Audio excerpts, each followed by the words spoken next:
Good afternoon and welcome to today's Lunch and Learn session. Today's topic addresses how important physical activity is to our developing families and how we can incorporate more physical activity into our families' lives. My name is Emily Holewinski and I am a nurse at Banner University Medical Center. I'm married. I'm the mother of two small children. My daughter is 4, my son 2.5. And in my previous life, I was an athlete. I started competitive sports when I was about 6 years old and was fortunate enough to compete through college and beyond. I'm a former American and world record holder, a 2-time national champion, and I also have the honor of being an All-American in 3 sports, swimming, cycling, and triathlon.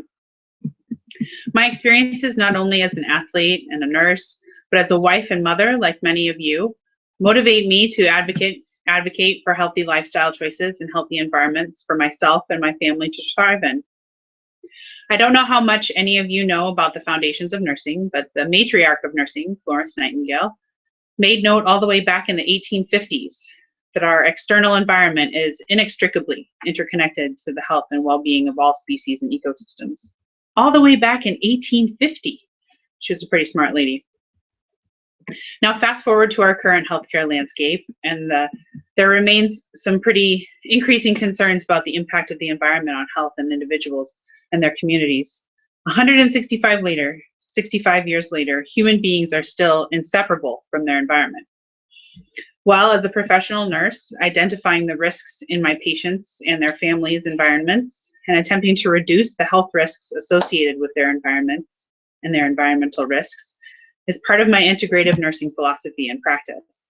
Assessing my patients' whole system, their whole environment, to address the needs of their mind, body, and spirit. All things that have scientifically shown to be affected by one's environment. According to the International Council on Nursing, lifestyle and environmentally related health problems are a growing cause of morbidity, mortality, increased healthcare costs, and the reported decline in productivity and quality of life.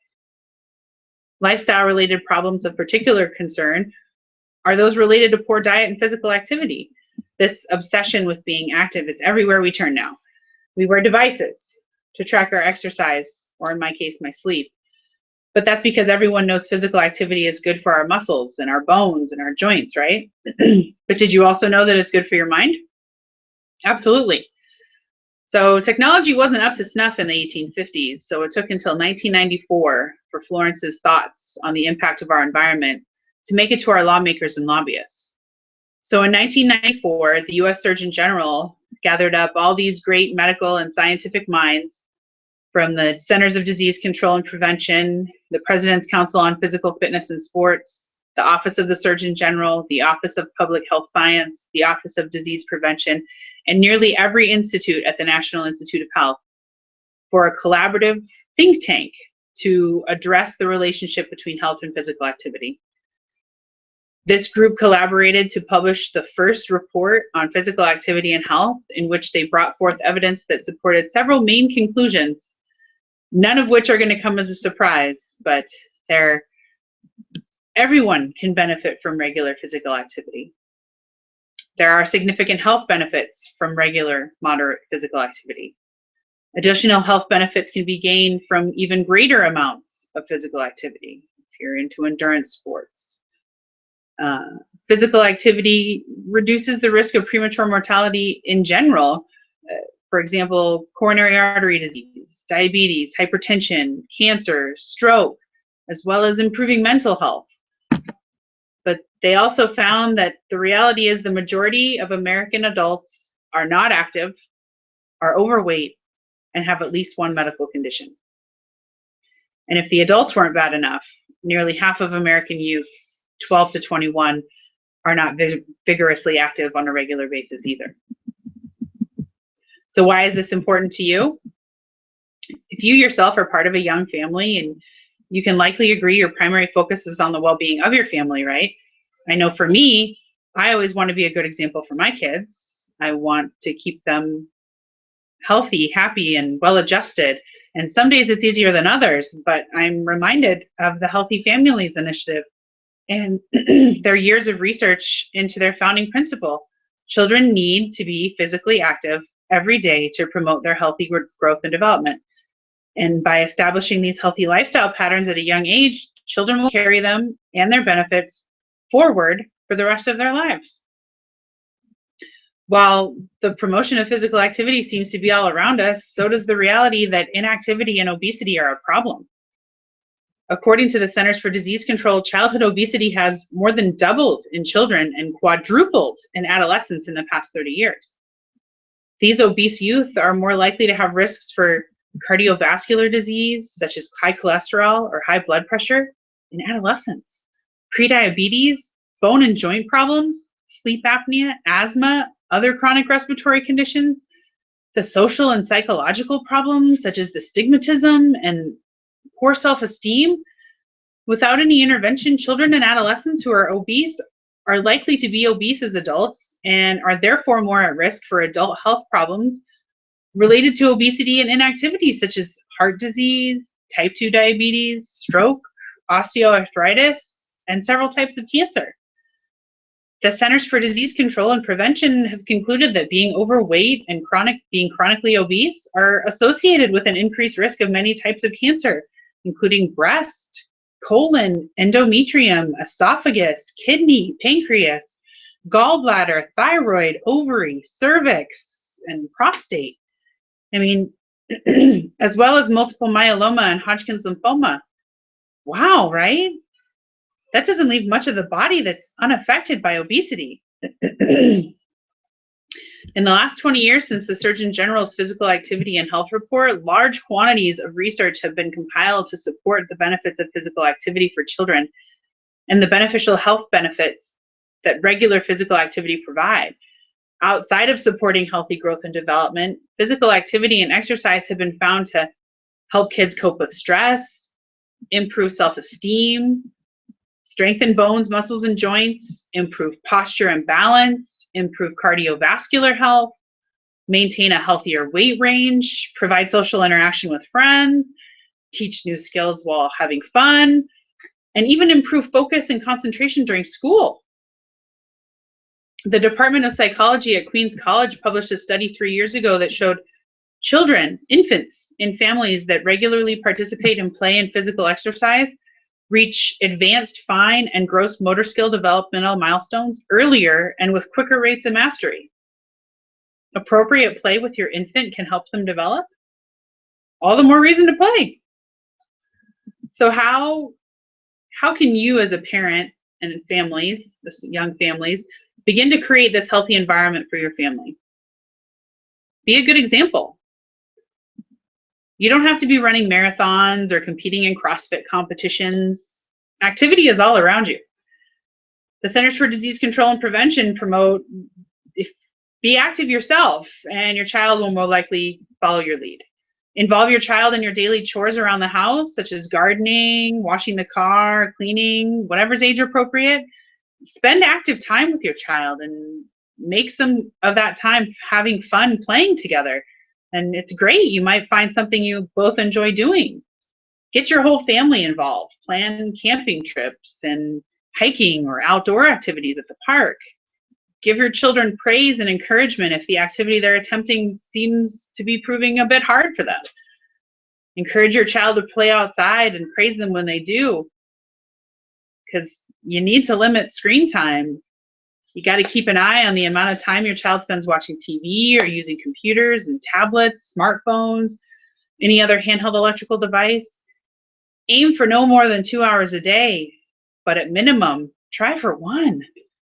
Ask if they want to be a part of a team or an individual activity, enroll in a skill-based or recreational class, or attempt a new activity with a family or friend. Go with your child when they participate in group activities. Be their sideline cheerleader. Keep an activities box at home or in the car filled with balls and bats and a kite and sand toys, and always be prepared for the opportunity to be active. Furthermore, balls and bikes and scooters make great gifts, and they encourage physical activity and opportunities to play outdoors. Simply providing support. Kids need to feel motivated and they need to enjoy their activities. By helping children find activities that they like, it's one of the keys to keeping them active. Whether it's dancing or skipping, running, playing with a ball, horseback riding, flying a kite, it doesn't matter what the activity is as long as they like it. The Office of Disease Prevention and Health Promotion published the 2008 Physical Activity Guidelines for Americans that suggest that children and teenagers be physically active for at least 60 minutes a day. Cuts in recess and physical education classes is, in some school districts, has made it nearly impossible to do, and that's where you as the parent and caregiver of a child can come to the rescue by incorporating a walk or a bike ride to school. Put that into your children's day. As young families or working parents and caregivers, we all have very busy lives, so perhaps your family needs to start with realistic goals of incorporating more physical activity into your routine, and maybe only a dedicated 30 minutes 3 days a week works for you. Put in your child's hands toys that encourage outdoor play. They're often durable, reusable, recyclable. They can be rented or acquired at local sporting goods exchange stores. As your child grows and matures, you can move them out of one toy into another toy and recycle the other toy. It's this fabulous community of promoting outdoor activity. Bikes, scooters, roller skates, and skateboards, they provide great cardiovascular fitness as well as a method of transportation and improved coordination and balance. Jump ropes and hula hoops provide excellent cardiovascular exercise in addition to aiding balance and coordination. And trust me, something that you thought was so easy and fun when you were young, not the same case when you're older. Swings, slides, monkey bars, and playground equipment at local parks provide large muscle group strength, coordination, confidence. Or one of the easiest ways to incorporate activity in your child's routine is to take regular walks together. You can walk to childcare or school, look for parks along the way. Getting your child used to active transport like walking, cycling, or riding a scooter, it encourages them to get out on their own and gives you the opportunity to discuss and promote safety and awareness in their neighborhood. You can even start when your child is a baby.